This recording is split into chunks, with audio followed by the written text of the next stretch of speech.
It's actually quite simple to prove that God is not omnipotent. We just look at the Bible, which is what all Christians believe in, and see what it says about God.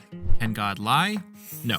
Both the Old and New Testament mention that God can't lie, so Jews and Christians have to agree on that one. Can God go back on his word? Can he take back something he said or done?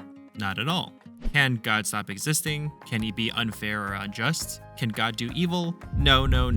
In fact, humans can do things that God can't. Yeah, believe it or not, we are capable of acts that God cannot and will not ever be able to do. We can say things that aren't true, we can take back promises, so clearly God can't be omnipotent, right? Well, actually, not quite. There are at minimum 3 reasons why God could still be omnipotent, and one of them deals with the ever-famous question, can God create a rock so heavy that he can't lift it? First of all, the word omnipotent never actually appears in the Bible. Instead, the Bible uses phrases like, God can do all things, or nothing is too hard for God, or with God, all things are possible. And even if we look up the dictionary definition of omnipotent, it doesn't mean able to do literally anything that can be imagined. Merriam-Webster defines it as having virtually unlimited authority or influence, and the Oxford Languages says having unlimited power or ultimate power and influence. So then, what do Christians actually mean when they say that God is omnipotent? Well, they basically mean that God can do anything in the sense that the president can do anything, even though the president probably can't beat up Floyd Mayweather Jr. or jump into a movie screen and become the main character. I mean, kids who watch Marvel movies say, wow, Iron Man can do anything, but obviously they don't think Iron Man can be their mom. Does that mean their statement is a contradiction? No, clearly they just mean that Iron Man's very strong and can beat up bad guys and invent things and stuff. Similarly, Christians just mean that God has power and authority to control everything, and that he knows everything, including things that can or will happen in the future. Now, as for the famous question, can God create a rock so big he can't lift it? Well, most Christians will respond with, no, God can lift everything, so he can't make a rock he can't lift. And to that, atheists typically respond, okay, so then God isn't omnipotent because there's something he can't do. This question might confuse some people at first, but it's actually just a cheap trick. Think about it this way. What kind of answer would actually satisfy this question? Should Christians say, yeah, actually, God can create a rock so big he can't lift it, and also he can lift it? Would that answer mean that God is omnipotent? Just for the sake of argument, let's say, hypothetically, that God can create a rock he can't lift, and then he can lift it. Let's pretend that God can actually do logically contradictory things. That means that God can exist and not exist at the same time. He can love everyone and yet hate everyone at the same time. God can sing the color orange, he can be a married bachelor, and he can be a square and also a circle at the same time. I mean, sure, why not? So if this is the kind of answer that you're looking for, you can actually never prove God wrong, even if he is wrong, because he can just be literally anything. Problem solved, I guess. But the God of the Bible is not a logically impossible being. He is rational, orderly, and reasonable. So in the same way that he can't lie and stop existing, he also can't be logically contradictory. But even if we disregard all of that, and atheists are completely right, and God isn't omnipotent, I don't even think it really matters. Because it's absolutely possible for a being to be powerful enough to create the universe, even if it isn't 100% omnipotent. So this doesn't actually have any bearing on whether God exists or not.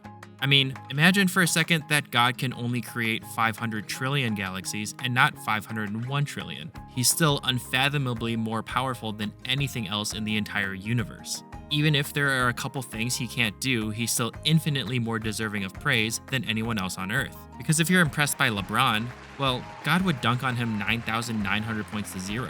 And if you love Taylor Swift's music, well, God invented music. He could create 1,000 times more hit songs with just the snap of his fingers. And if you're impressed by a great thinker or a scientist or another person, well, God was the one who gave that thinker his brain, and God created the things that the scientist discovered. So in order to not be impressed by God, you pretty much have to be not impressed by literally anything that exists in the universe. After all, even if we can do things that God can't, ask yourself this. Is it more impressive to sometimes lie and sometimes tell the truth? Or is it more impressive to literally always know the truth with 100% accuracy? Do you think people would give more honor to someone who sometimes messes up and makes mistakes, or to someone who literally has never done something wrong ever? And do you think you would like someone who sometimes goes back on their word, or someone who always follows through on every promise they ever make? So it doesn't really matter if there are a few things God can't do. It has no bearing on whether or not a powerful being exists as written in the Bible, and God is still a billion trillion times more impressive than anything else. What's really contradictory is the fact that atheists feel the need to resort to these types of tricks in order to try and defeat theism. The fact that people think questions like these are a legitimate challenge to God's existence just goes to show that there's so little evidence for atheists to stand on that they have to invent silly tricks like the rock lifting question in order to try and disprove God.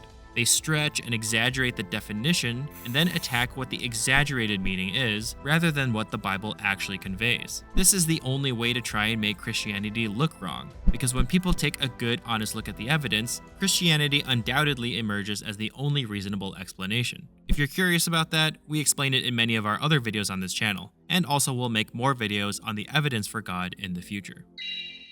So in conclusion, God obviously can't do everything. He even says it himself in his own holy word. Instead, God is, quote-unquote, only the most powerful, the most knowledgeable, the most unerring being in all of existence, who will always exist, who will always be king, and who will never be dethroned for the rest of eternity. And when each of us die, we will stand in front of his throne. And even if he can't do things like lie or be contradictory, he will be so immensely powerful that everyone will shake in terror standing in front of him, as he alone will decide whether we receive joyful peace or tormenting pain for the rest of eternity.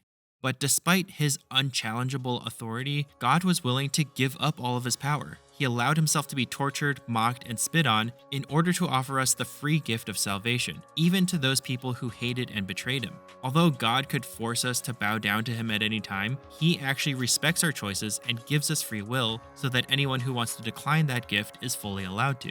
So if we look at this king of the universe, the one who created everything we find good, and the one who created us and sacrificed himself for us just because he loves us, and we look and decide that he's not quite omnipotent enough to be deserving of praise, then that's completely on us, and mark his words, we will get what we deserve. Thanks for watching, and God bless.